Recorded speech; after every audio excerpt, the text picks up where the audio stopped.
Hello my friends, how are you all doing?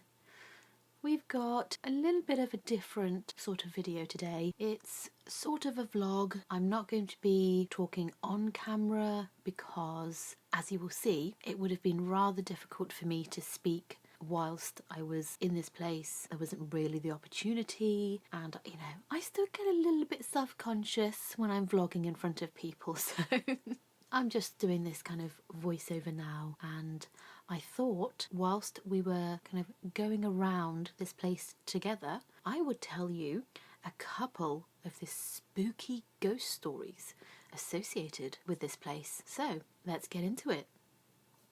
Today we are at the beautiful National Trust property of Snowshill Manor, which is in the beautiful village of Snowshill, which is in the Cotswolds. It's quite a small, secluded little village, very out of the way. Look how gorgeous it is though. Oh. So Snowshill Manor has, it's got a really long history actually. Its manor was owned by Winchcombe Abbey from 821 until the dissolution of the monasteries in 1539, when it passed to the crown, and then it was given to King Henry VIII's wife, Catherine Parr, as a gift.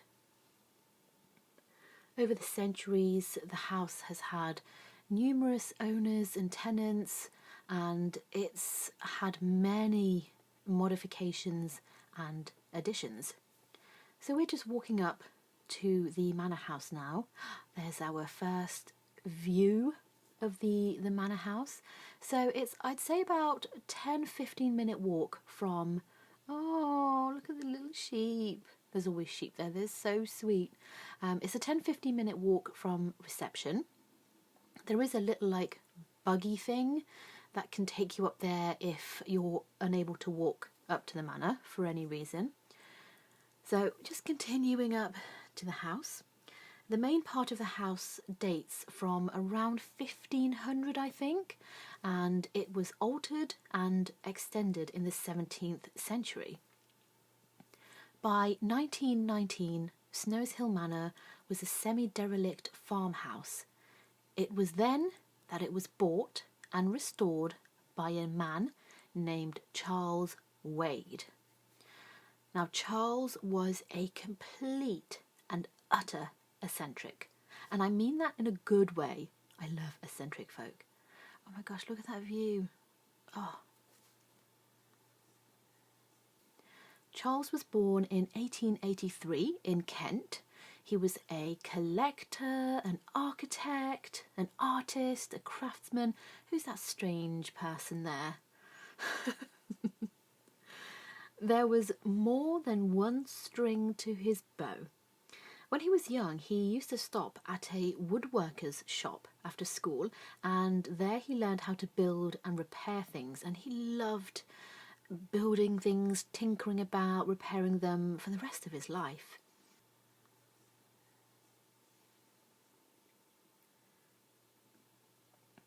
So we're just heading up to the main kind of path towards the house. There we go. Beautiful. Oh, and there's kind of the first proper view of the manor house. And look at that view.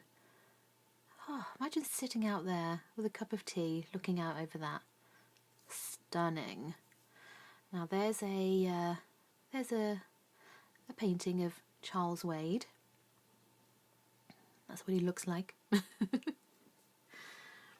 Now, Charles ended up inheriting sugar plantations in the West Indies when his father died in 1911. He had been employed as an architect before serving with the army in France during the First World War. When he received his inheritance, he decided to give up working to dedicate himself to collecting. Honestly, that's my dream. I would love to be able to be wealthy enough to spend my time collecting all sorts of antique and vintage items. I would love that. Now, my My camera, as you know, it's not the fanciest, and Snowshill is rather dark. I will explain why in a moment, so I do apologise for some of the terrible footage. The footage like this, which is really nice, that's Mark, because, you know, he knows what he's doing with his camera. I just turn mine on and hope for the best. And yeah, he knows what he's doing. So the first kind of ghost story that we're going to talk about, encounter, is to do with this first room. Well, is it the first? No, it's the second room that you come across when you enter the house, and it's a room known as Zenith. Now, there was an incident that some think has contributed to the ghostly atmosphere of the house.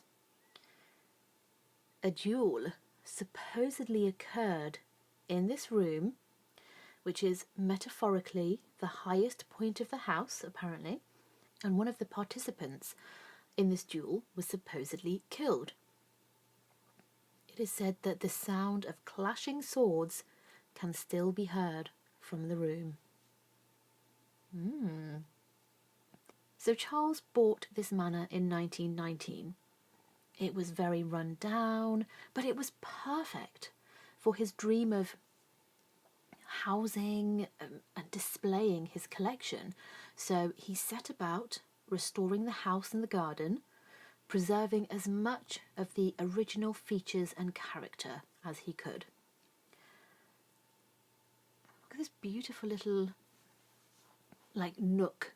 I need something like this so that I can hide away and work on my Cup of Terror videos and my ghost videos.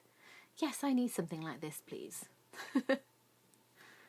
The vast majority of the items that Charles collected, he obtained in Britain, which I was quite surprised about because, as you'll see, many of them are from different countries and different cultures, but I learned that around the time of the First World War, a lot of the big grand houses were struggling, as many of the men who owned the houses, you know, the husbands, sons, relatives, they had died during the war and they were no longer around to support the family or the house. So a lot of these big grand houses, they had to sell their collections to raise funds, and that's how Charles got most of his items. He travelled around Britain and bought things that he liked the look of. Between 1900 and 1910, he had collected 594 objects.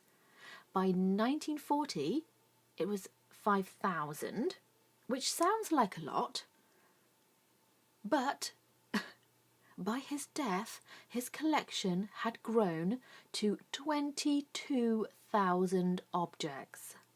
Whoa, that's a lot of stuff. He hated bare rooms, though, and he wanted to fill them with as many interesting things as he could, and I get that. I'm not really into, well, I say I'm not into it at all, minimalism. You know, I love homes that have a lot of stuff in them. So we're heading up, following this strange person once more. Look at them trying to figure out how to work their camera. So we're heading up to the first floor rooms. Now Charles, he loved that Snowshill was unaltered so much and that it wasn't modern, because there were no modern additions or alterations at the manor, and Charles deliberately didn't use electricity, no gas, there was no plumbing, and limited modern conveniences as much as possible. He instead preferred using oil lamps and candles to light the place. 3 years later, and Charles's vision was complete. Snowshill was the perfect location for his amazing collection. You know, it's filled with so many interesting and weird objects. items that he's collected from around Britain. But Charles didn't want the house to be a museum, though. He wanted it to be somewhere where his friends could come and visit, and then they could admire the craftsmanship of the wonderful objects that he collected. Ooh, now we're heading. Oh, now this is probably one of the more famous rooms in this house. It is the green room, and normally you wouldn't get to see any of these exhibits in daylight like this, but we got there and they were doing cleaning, so we were lucky enough to be able to see these suits in daylight. But the samurai armor here, this is just a small portion of the suits that Charles collected. I think he had about 26, dating from the 17th and 19th centuries. And oh, there's my camera struggling. It's trying to focus. It's beautiful. Normally the shutters are closed and it's very dark and atmospheric and mysterious. But we got a chance to see them in daylight while they were cleaning, and it was stunning. I mean, look at that. Imagine having something like that in your collection. Oh, what a dream. I would love that.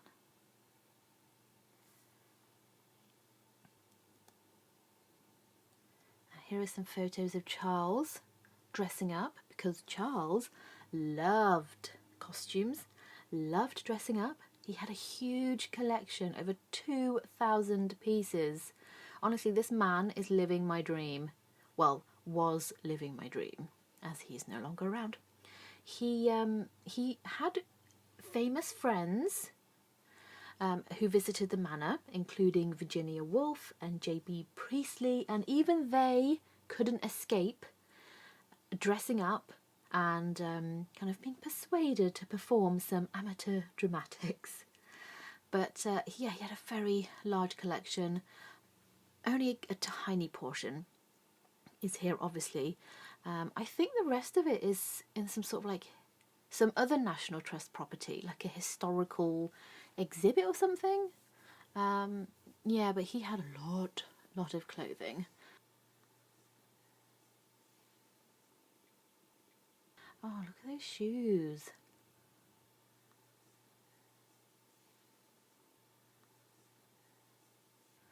Oh, back in the samurai room now. Now, see, they've shut the shutters, and this is how it normally looks. Really mysterious and dark, and I can't describe to you. And even these images just doesn't do this place justice. You have to see it for yourself. It's stunning. Oh, so beautiful. Now, as I was saying earlier about Charles not wanting modern conveniences and modern lighting, so Charles preferred using oil lamps and candles to show off the collection. When he handed the manor over to the National Trust, he specified that they should continue with the tradition of using low lighting. You know, he didn't want harsh lights or, bright electric lights, anything like that. And obviously they had to install electricity, but the rooms are still beautifully lit. But my camera is not a fan of the dark. So I'm very sorry if some of the footage isn't the best. It's the camera's struggling, but it's still really, really good to see.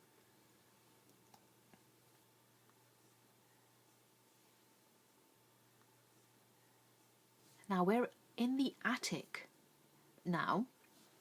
I think there are a few kind of attic rooms. This one is called 100 Wheels, I think, and it's called that because, as you will see, it's full of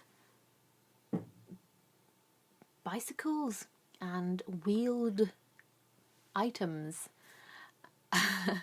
Lots of old bikes, penny farthings, things like that.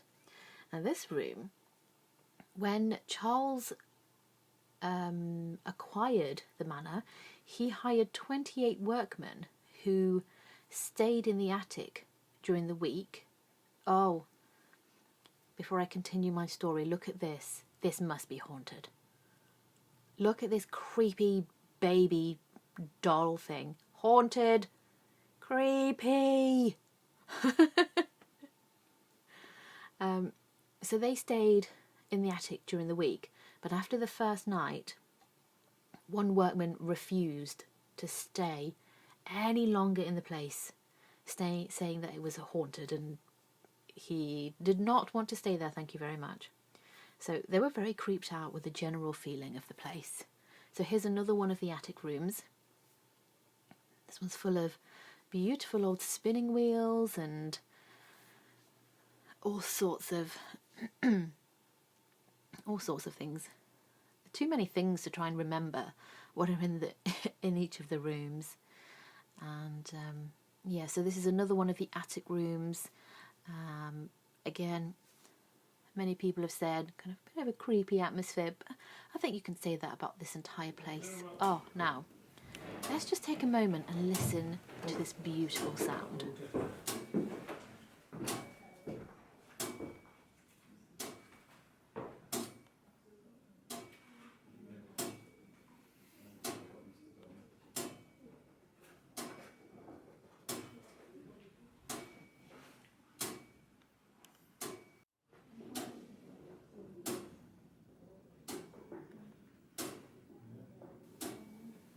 Isn't that such a wonderful sound? Oh, I could listen to that all day. So relaxing. So relaxing. Now we're heading down, back to the first floor, to a very interesting room that is supposedly haunted. It's got a rather interesting story attached to it as well. So, as you can see, this room is called Anne's Room. When Charles was renovating the place, he discovered a lot of stories regarding the past inhabitants of Snowshill Manor. And one story in particular might give us an idea of this supposed spirit that is said to haunt this beautiful room.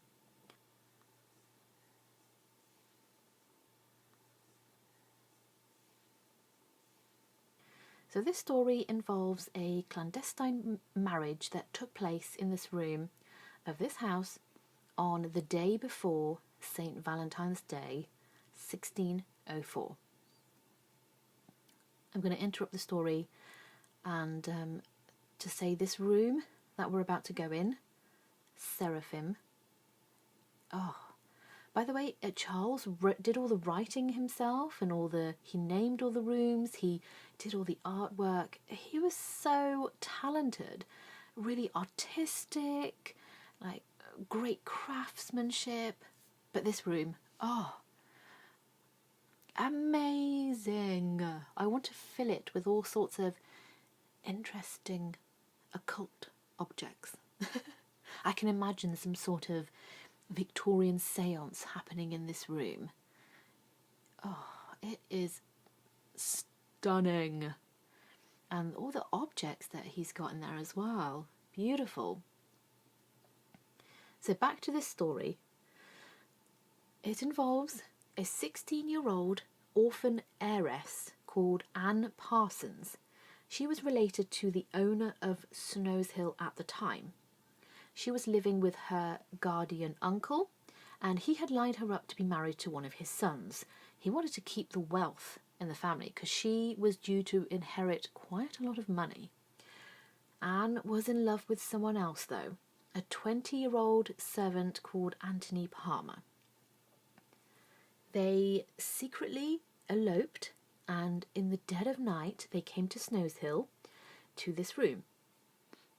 At midnight, the vicar of Broadway, which is another Cotswolds village nearby, He had been brought to Snowshill and he hurriedly married the couple, again in this room, and then they fled to a nearby village.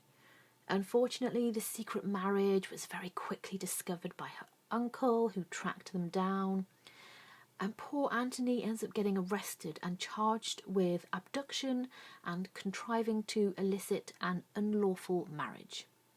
The case was tried by the Star Chamber, which was an English court from the late 15th century to the mid 17th century. It provided an addition to the common law courts, I think. Oh, I'm not an expert on that. It was a court. They have judges and people like that. They judge people. So they tried the case, but nothing definitive seemed to come of it. Some say that the marriage was annulled, while others say that no decision was made.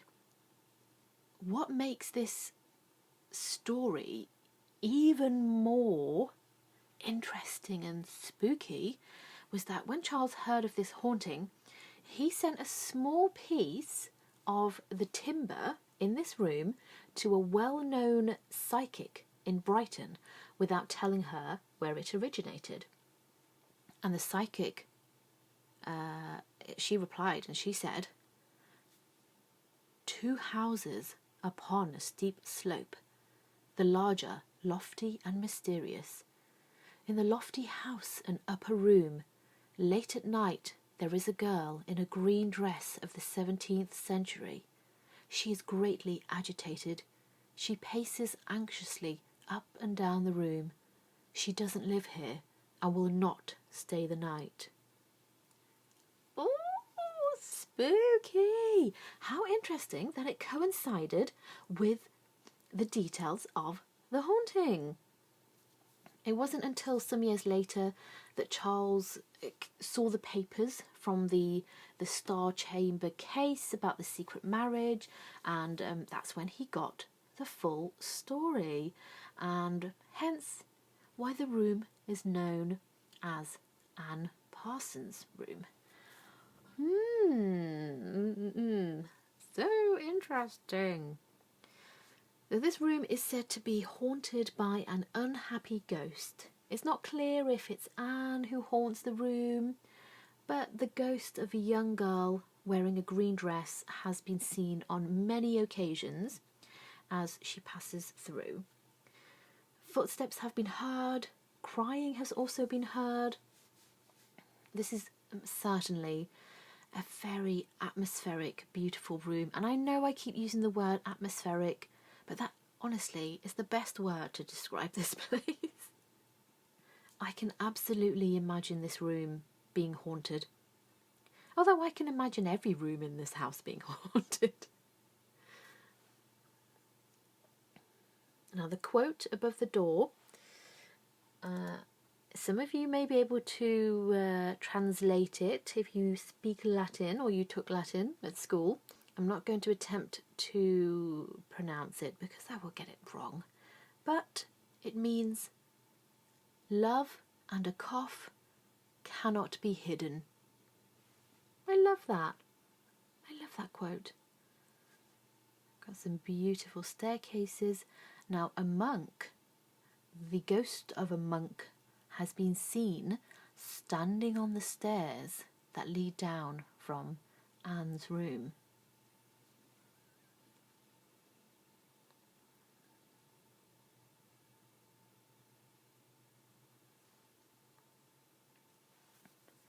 Ooh, this one, this creeps me out. Ooh, I don't mind butterflies, but moths really freak me out. I think it's because they always fly at my face. Why do they do that? Look at this little nook and cranny. Like, oh, I want something like that. I want this entire house. Oh, do you know what? This house is like my dream home. You know, I mean, it's a beautiful old manor house anyway, which I absolutely love. By the way, I would love a kitchen like that. I mean, I would hate to cook because it would take me forever, but, you know, kind of old-fashioned cooking with a fire. Ooh, But yes, I would love this house, because all the interesting objects and the things that he collected, it's, you know, it is absolutely what I would do if I was rich and I could afford it. You know, I collect a few vintage items, but oh man, if I had the money, I'd be going wild. Oh, we're leaving now. We're leaving the manor house. Bye, beautiful house. Bye. And now we're heading down to the place where Charles actually lived, because he didn't live in the manor house. He wanted the house to be purely to house his collection, and he lived in this, the priest's house. And I mean, even this place, look at it. I'd be happy with just this place, crammed full of stuff. Again, heaven. I would love to just kind of go in there, have a good root about, and see all the interesting things that he's got in there. Oh, doesn't it look cosy? Apparently there are quite a few secret doors and passageways that he liked to use to startle his guests. Look at that little swing seat. Oh, I want that. Imagine sitting in there and like having your breakfast, trying to eat your eggs and soldiers while you're swinging on your little seat. And we're gonna just have a quick look at his bathroom and his bedroom. It was getting to the end of the day at this point. Well, it was the end of the day and they were closing up. We were the last ones there. So I didn't get as much footage of the bedrooms as I would have liked. But here is the bathroom. And look at this view that's coming up. Oh.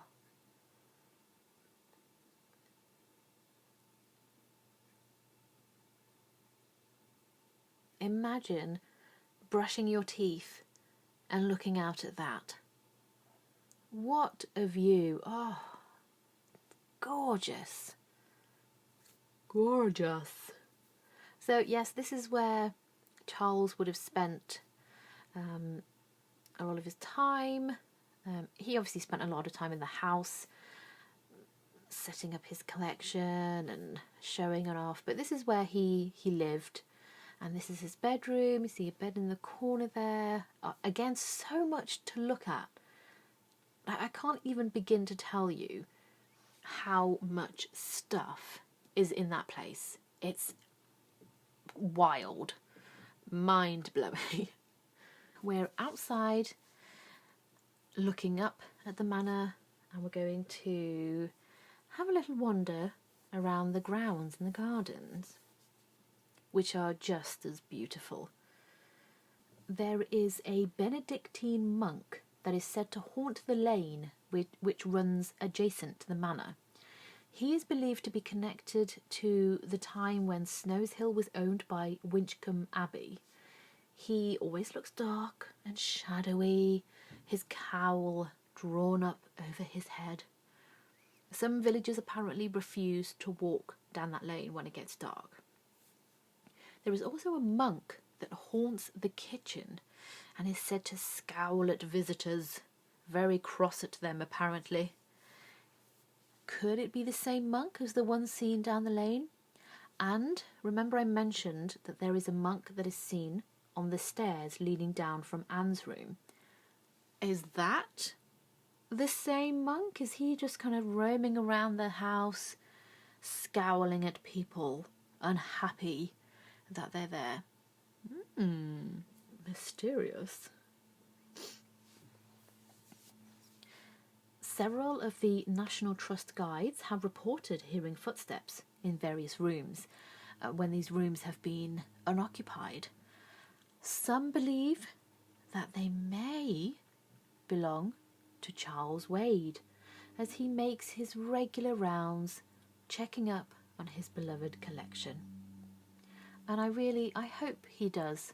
I mean, obviously I hope he's at peace, but you know, if he is coming back as a ghost, I hope that he is still enjoying his beautiful collection. I hope he still wanders around, looking at it all, admiring it all. I just like that for some reason.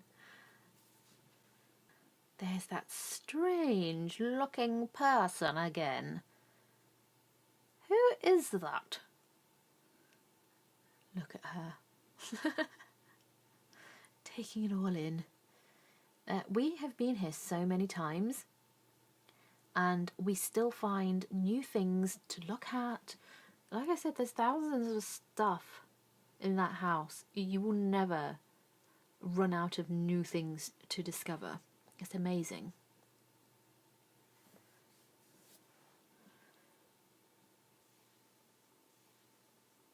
Oh, there she goes again.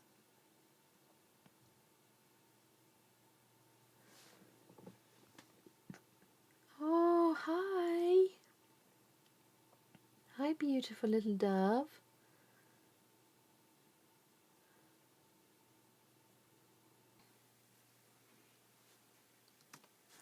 I still have a couple more stories to tell you, especially the one about the occult.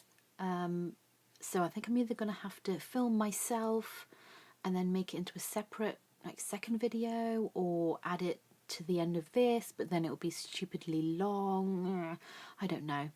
My problem is I waffle too much. So we'll see. Oh gosh, what am I doing? I'm showing off some of my modelling poses. What a twerp. And now we are heading out of the gardens. Goodbye, beautiful gardens. Goodbye, beautiful house. And we're going to head out.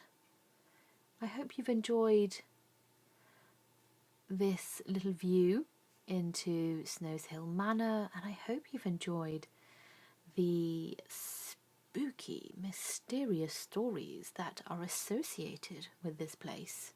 It's hard to not believe that it's haunted. You come here, as soon as you walk in, I'm going to use that word again, atmospheric.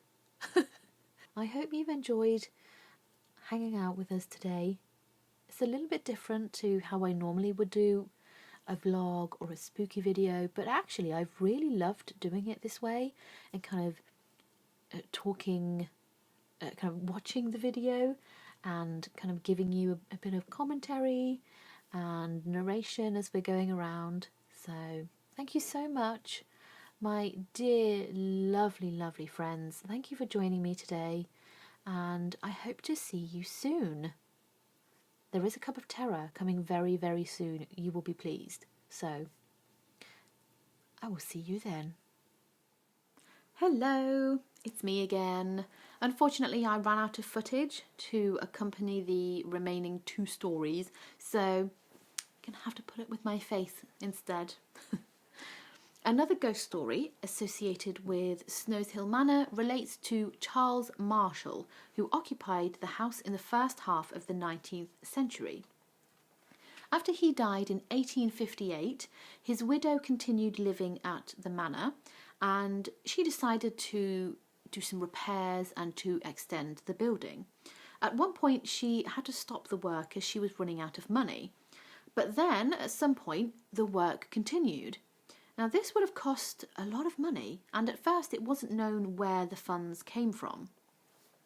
A story was told to Charles Wade which might shed some light. There was a labourer called Richard Carter who had been employed by Charles Marshall when he was still alive. Richard had been working at Hill Barn Farm. One winter's night, he was making his way back home, riding along a little dirt track. He became aware of a horse approaching from behind. He looked to see who it was, and he was shocked to see his former master, Charles Marshall, riding alongside him on a black horse. Richard was obviously scared and he galloped off, and Charles followed him. Now, this encounter happened several times, and poor Richard was getting freaked out. On the advice of a local minister, Richard bravely decided to confront the ghostly figure and ask it what it wanted. Charles told Richard to meet him later at the Chaff House, a building where they stored cattle food. So he did, and he was given a secret message for Mrs. Marshall. No one other than Mrs. Marshall and Richard knew what this message was. There were rumours, though, that the note contained the location of a secret stash of money because soon after the incident, she continued work on the house and she managed to start new buildings to the north of the manor. This story, which admittedly sounds like a piece of Cotswold folklore, it was told to Charles Wade in 1919 by Richard Darke, son-in-law of Richard Carter. Richard never saw Charles Marshall again after that, but some of the National Trust staff have claimed to have seen a gentleman around the manor who they believed might be Charles. I like this story. Like, Charles wasn't a malevolent ghost. He was just trying to help his wife and find someone to pass the message on for him. Aw, I think that's really sweet. Now, I love this next story. It makes me like Charles Wade even more. When Charles handed over the manor to the National Trust, they began looking through everything, cataloguing things, and they came across a little secret room in the attic. And in this room, they found a collection of witchcraft and occult items. Seriously, Charles Wade is basically me. He likes collecting things, loves dressing up, is interested in the occult. Basically me. Apparently, Charles was an avid collector of magical and astrological objects. So this room at the top of the house, it's called the Witch's Garret. Unfortunately, it's completely closed off to the public. There's a tiny window apparently, but I'm not sure which one it is. And the entrance can only be accessed by a ladder. Charles decorated the room with a ceremonial magic circle on the floor, and he'd painted magical symbols on the wall. I read that the trust tries not to talk much about it. The guides are told not to say anything about the room and the objects. When we were there, I did ask one of the guides on the off chance that they might want to spill some secrets, but they said they knew nothing. Didn't know what I was talking about. Whether that's true or whether they're told not to say anything, I don't know. I was expecting them to pretend that they didn't know or to say nothing. But I was quite surprised that they do mention Charles and his hidden room of occult objects on their website, on a page about spooky Halloween objects that they have. So that's kind of cool, I suppose. I don't know. I feel like trying to erase someone's history is a bit like, I guess that being someone who's been interested in the occult and the supernatural from a very young age, I consider it quite normal. I'm very fascinated by it. It doesn't faze me, but I guess a lot of people hear the word occult or witchcraft and they still think like, devil worshipper. And I feel like it's still quite a taboo subject to talk about, which is a shame. So I kind of get why they try not to mention it, but yeah. So the trust contacted Cecil Williamson, who ran a witchcraft museum in Bourton-on-the-Water, another Cotswold town. He came, he had a look to kind of confirm that, they were kind of magical items, and the trust kind of told him to take away all the objects. So the museum ended up moving down to Boscastle in Cornwall, and it is the famous Museum of Witchcraft and Magic. I'm sad that the museum didn't stay in Bourton because it's kind of local to me, whereas Cornwall is much further away. But I'm planning on visiting the museum at some point though. Now, sadly, quite a lot of Charles Wade's collection was destroyed in a flood in 2004, so only a couple of the items remain now. So that's Charles Wade, artist, architect, collector of the occult. Seriously, what a fascinating man. So I hope you don't mind me interrupting the end of this video. I just really wanted to share these two extra bits of information and stories, and I had run out of footage to use, so you get me instead. Anyway, I'm definitely saying bye now, so see you soon, my spooky pumpkins.